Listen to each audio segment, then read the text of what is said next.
Dans sa jeunesse, Jean-Claude Desfaix était un gangster notoire. Braqueur, il a volé plusieurs centaines de milliers de francs belges avant de fuir la justice dans une cavale d'enfer.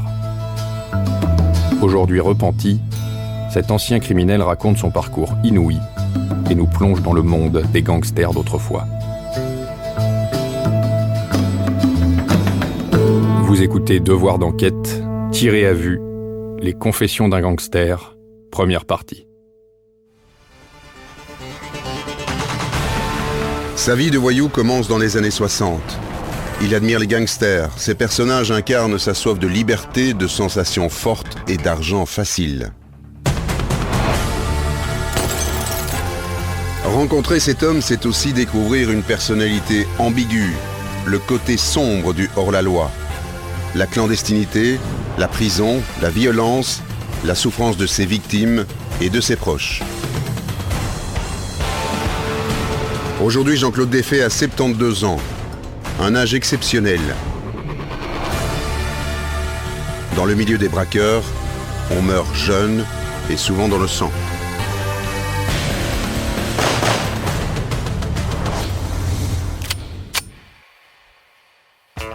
Jean-Claude Desfaix fait parler de lui pour la première fois à l'été 1969. Le mouvement hippie est à son apogée, la jeunesse se révolte contre l'ordre établi. Le jeune Jean-Claude, 22 ans, interprète à sa façon la contestation de l'époque. Il défie la société, arme à la main. Et au moment où l'homme marche sur la Lune pour la première fois, Jean-Claude Desfaix fait ses premiers pas dans le banditisme.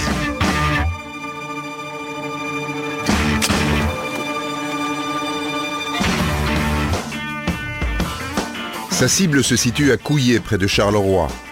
C'est un bureau des syndicats chrétiens, là où un employé distribue les allocations de chômage. C'est mon premier hold-up. Voilà, c'est le premier.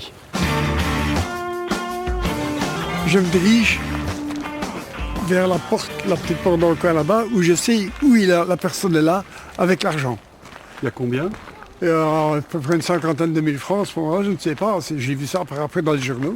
Je regarde un petit peu, j'ai mon manillon sur le visage, et je me dirige beaucoup plus vite que je ne marche maintenant. Je me dirige là-bas. Voilà, ici j'arrive en courant. Là, maintenant il y a un grillage. Ici j'ouvre la porte. Il y a quelques personnes qui sont placées là-bas. Je dis, bougez pas, c'est un hold-up, que personne ne bouge, il n'y aura pas de mal. Tout le monde, dans le fond, ne disait rien. Je me suis dirigé vers la table du fond. J'ai dit, ton argent, tout de suite. Et lui, il criait sans arrêter, l'argent du syndicat. J'ai dit, ne t'occupe pas de ça. Et à ce moment-là, j'ai pris la boîte. Il m'a attrapé pour me retirer mon bas. Et je lui ai mis un coup de pistolet dans le visage. Tout le monde a un peu peur, quoi. Aussi bien moi que les gens, quoi. Hein. Là, c'est devenu du sérieux, c'est un hold-up.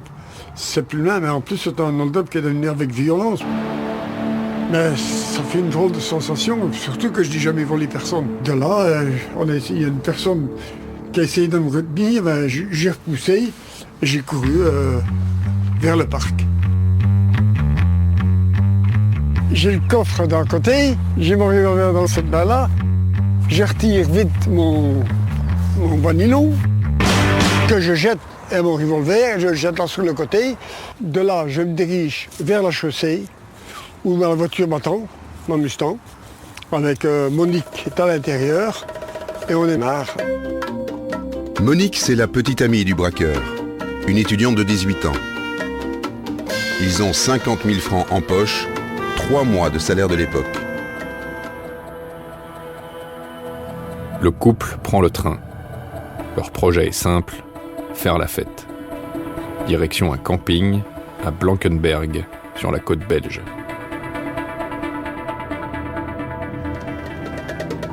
Quand on est sur place, on dépense du pognon. On regarde les vitrines, on se prend du beau. Je vais me chercher une chevalière, une braque pour elle. Et alors, on va au Cheval Blanc le soir. Super belle soirée, on ne pense pas à rien d'autre. Et le lendemain, rebelote. Alors, elle a fait une petite erreur. Elle a téléphoné à sa mère. Le temps d'aller promener un petit peu sur la digue et de revenir, Il y avait déjà une vingtaine de policiers là-bas armés qui nous entendaient. Bougez plus, c'est vous autres qui avez fait l'hold-up à Charleroi. On nous a mis les menottes. Et alors on s'est dirigé à ce moment-là, ils nous ont conduits au bureau de police de Blankenberg. Dans la région de Charleroi, ce hold-up frappe les esprits. La presse locale se passionne pour l'histoire, oubliant presque la victime, l'employé blessé.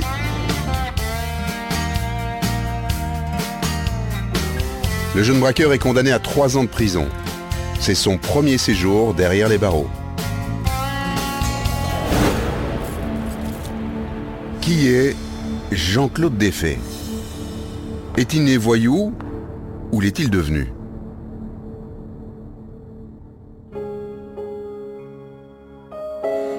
L'homme est né le 28 janvier 1947 à Châtelet, près de Charleroi, dans une famille sans histoire.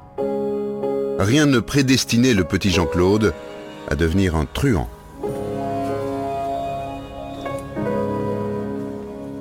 J'ai très bien été élevé, j'étais gâté, j'étais pourri. À 18 ans, j'ai eu ma voiture, j'ai eu vélo moteur à cette époque. J'ai eu tout il ne m'a jamais manqué de rien, de tout. C'est moi qui étais comme ça. Toujours des armes. C'était une obsession. Hein. C'était même dangereux pour mes sœurs et ainsi de suite. Quoi, hein. À 15 ans, j'étais déjà un voyou, on va dire. Mon père a essayé tout avec moi. Ils ont essayé de me remettre dans le droit chemin. Ma bougerie m'a dit, écoute, il faut que tu choisisses où tu travailles, où tu quittes la maison, mais tu ne peux pas continuer comme ça. L'adolescent se réfugie chez un personnage à la réputation sulfureuse au sein de cette famille bourgeoise de Châtelet. Clémentine, c'était ma grand-mère, c'est celle qui tenait un bordel. C'est comme ça qu'on appelait ça dans le temps. Tenait une maison de passe. Je donnais des petits coups de main, je montais un petit peu ça comme à cette époque-là, hein, où les filles se lavaient, quoi. Hein. En même temps, je donnais un petit coup d'œil, hein. C'est logique, hein. J'en ai assez, je reluquais un petit peu ce qui se passait, quoi. Hein. Et c'est ici que j'ai été dépucelé par ma grand-mère. Je m'en souviens bien, il y avait un G-Boxer devant, et qui a dit à mon grand-père, Auguste, c'est le temps que le gamin, on le débouchonne un petit peu, hein. Je m'en souviens, c'était la grande Arlette de Florenne. Elle était derrière, dans le comptoir. Arlette, on va débouchonner le gamin, hein. Ouais, ben, il est un petit peu jeune, il va avoir 15 ans. Allez, au soir, il dort avec toi. Mon Dieu. C'est à cet âge-là, hein. Il m'a semblé que quand je suis rentré dans le puits, mes yeux allaient assez. Ben oui, c'est ça, hein. C'était énorme, hein.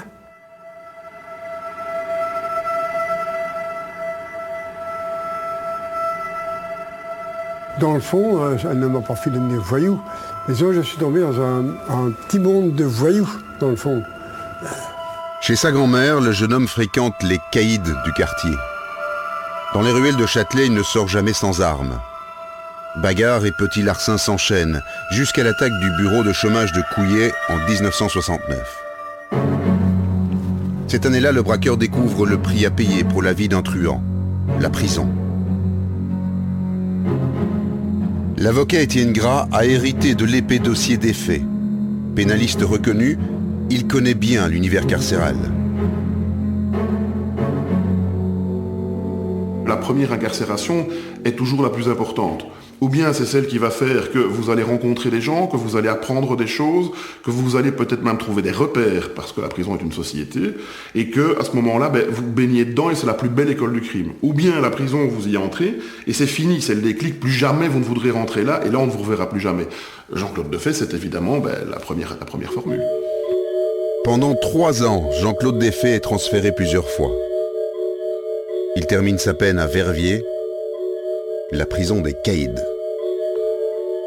Là, il y avait des gros truands. Et c'est comme ça que mes premiers contacts avec, on va dire, avec le grand banditisme, je l'ai fait à Verviers. Dans le fond, tout, c'est toujours pareil, mais disons que c'était là-bas que j'ai pu, pas mes premières armes, comme on dit, mais qu'on a parlé un peu de si on peut dans toutes des choses que je ne savais pas qu'on pouvait faire. Comment voler une voiture, comment trouver une arme, comment ci, comment là, qu'est-ce que j'allais faire en sortant. On m'a donné des adresses. Et mes années ont passé comme ça, en fantasmé, à préparer des mauvais coups. Et de là, quand j'ai été libéré, j'avais été à la bonne école, comme on dit. Déjà, quand je suis sorti, il y avait une dizaine de voitures qui m'attendaient. C'était les cahiers. Hein. Et alors, mon cadeau, c'était une belle enveloppe et alors un pistolet. Après 3 ans de prison, Jean-Claude Desfaix est un autre homme. Il fait désormais partie du milieu. Le jeune braqueur de Châtelet crée son personnage, soigne son image. Il devient de plus en plus dangereux. Nous sommes en 1972. Les bandes organisées sont de plus en plus violentes. Les attaques de banques et de fourgons se banalisent. Jean-Claude Desfaix multiplie lui aussi les mauvais coups.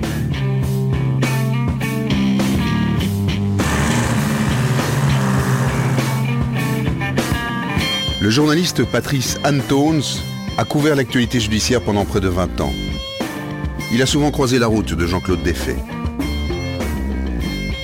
Il a envie d'argent, donc il va braquer, il mène la grande vie, et puis voilà, c'est comme ça qu'il conçoit la vie à ce moment-là. De toute façon, il va être dangereux pour la société, puisqu'il est en marge de la société, et quoi qu'il fasse, même un petit braquage, ça va laisser des séquelles autour de lui. Chez les victimes, une victime d'un petit braquage peut être traumatisée à vie, donc ça, oui, à ce moment-là, de toute façon, tous les délinquants, tous les criminels à ce niveau-là sont dangereux.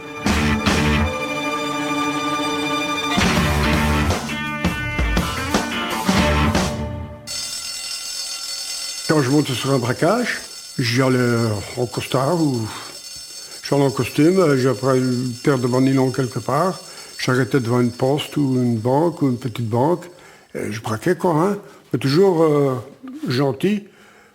J'étais un peu violent. C'était le grand banditisme du moment, mais on avait un certain respect quand même pour les gens. On devait mettre des fois, on prenait l'oreille, on les secouait un petit peu parce qu'il faut quand même mettre de l'ordre. Ça aurait pu tourner mal. S'il n'y avait pas des victimes dans tout ce qui s'est passé, on pourrait dire que la vie de Jean-Claude Desfaix, c'est un film. Mais toujours est-il qu'à ce moment-là, c'est le king. Il dépense de l'argent, il flambe, belle voiture, beaux vêtements. Il est connu, je vous dis, il a un statut de star quelque part. Et donc évidemment, pour un jeune, parce qu'il est toujours jeune, c'est presque une vie de rêve. Et j'insiste sur le fait de dire, oui, mais c'est pas le cas parce qu'il y a des victimes de l'autre côté. C'est toute l'ambiguïté d'un personnage comme Jean-Claude Desfaix. Dans les années 70, il respecte le code d'honneur des truands, mais le sort des victimes importe peu. Ce qui compte, c'est l'adrénaline et l'argent facile.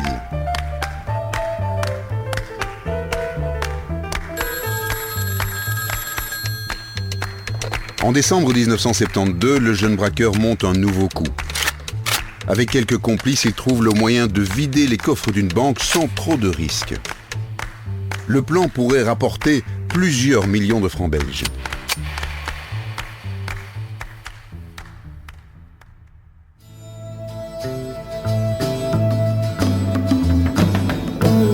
Vous venez d'écouter Devoir d'enquête.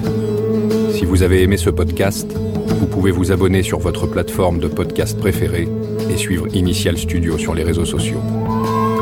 Devoir d'enquête est un podcast d'Initial Studio, adapté du programme audiovisuel éponyme produit par la RTBF. Cet épisode a été réalisé par Jean-Christophe Adnet et Adrien Lasserre. Production exécutive du podcast, Initial Studio. Production éditoriale, Sarah Koskiewicz et Mandy Lebourg, assistée de Cypriane Liger. Montage, Johanna Lalonde. Avec la voix d'Emmanuel Rebinder.